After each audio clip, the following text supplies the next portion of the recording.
मराठी कथा श्यामची आई भाग 44. आईचे स्मृतिश्राद्ध. गड्यानं आज शेवटची आठवण सांगायची आहे. हे स्मृतिश्राद्ध आज मी समाप्त करणार आहे. माझ्या हृदय आकाशात स्मृतीचे अनंत तारे आहेत. त्यातील ठळक ठळक तारे मी दाखविले. आज उरलेले एक ठळक तारा दाखवायचा आहे. माझ्या आईवर बाया माणसांचे प्रेम होतेच, परंतु पशुपक्ष्यांचेही होते. मोऱ्या गाईवर आईचे व आईवर त्या गाईचे किती प्रेम होते ते मी मागे सांगितले आहे. आता मांजरीची गोष्ट सांगायची.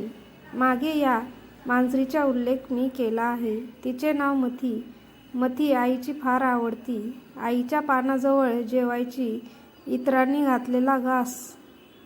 घातलेला भात ती खात नसे. आई जेवायला बसली की म्हणजे मथी जेवायला येई. मथी नेहमी आईच्या भोवती असावयाची. आई शौचास गेलीस, विहिरीवर गेली तर मथी बरोबर जावयाची. आईच्या पायात शेपटीचे फलकारे देत नाचवायची. त्या मांजरीची आईवर फारच माया होती. माझ्या आईचा तिला आतोनात लळा लागला होता. आईचे आजारपण वाढत चालले तसतशी मथीही नीट खातपीत नाशी झाली. आईच्या हातचा कालवलेला भात तिला मिळेना. इतरांनी दुधाचा, दह्याचा, तुपाचा भात तिला घातला तरी ती 2 शीत खाई व निघून जाई. आई नुसता भात घातला तरी तिला दूध तूप भरपूर मिळत असे, परंतु इतरांच्या दूध तुपातही तिला रस वाटत नसे. ज्या दिवशी आई गेली त्या दिवशी ती सारखी म्याव म्याव करीत होती. जणू तिच्या प्रेमाचा ठेवाच कोणी नेला. तिच्या खऱ्या दुधातुपाची नदीच कोणी नेली. त्या दिवसापासून मथीने अन्न पाण्यास स्पर्श केला नाही. आई ज्या खोलीत मेली तेथे आम्ही 10 दिवस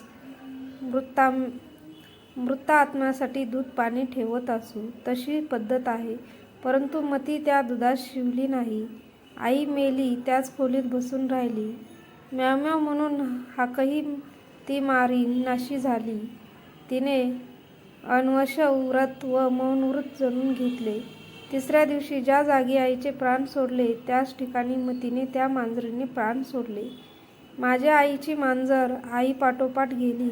माझ्या आईच्या प्रेमाशिवाय जगात जगणे तिला विस्मय वाटले. आमच्या प्रेमापेक्षा मांजरीचेच प्रेम आमच्या आईवर अधिक होते.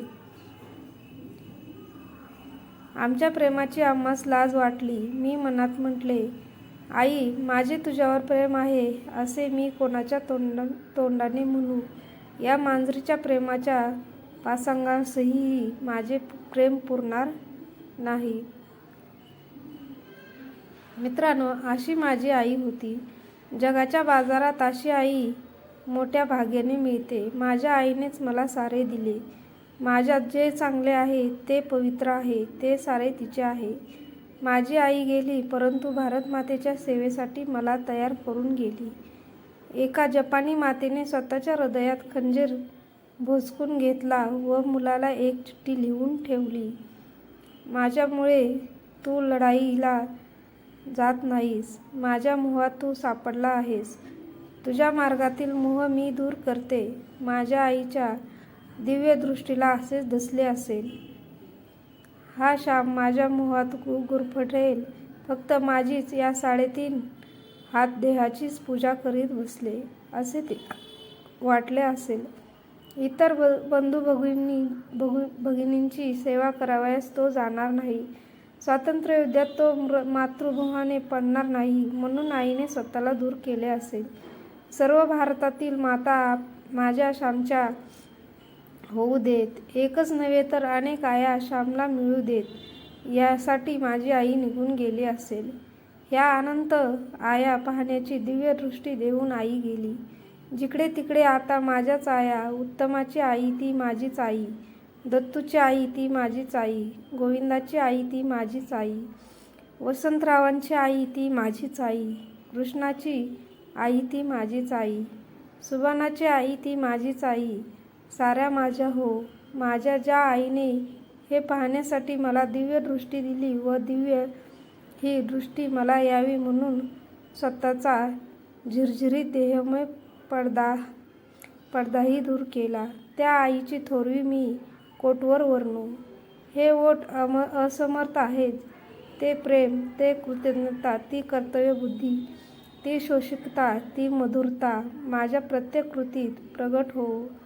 एक दिवस मातेची सेवा करता करता या विराट व विशाल मातेच्या माझ्या अल्पशक्तीप्रमाणे, माझ्या गुणधर्माप्रमाणेही सेवा करता करता आमच्या मतीमाऊप्रमाणे माझेही सोने होवो.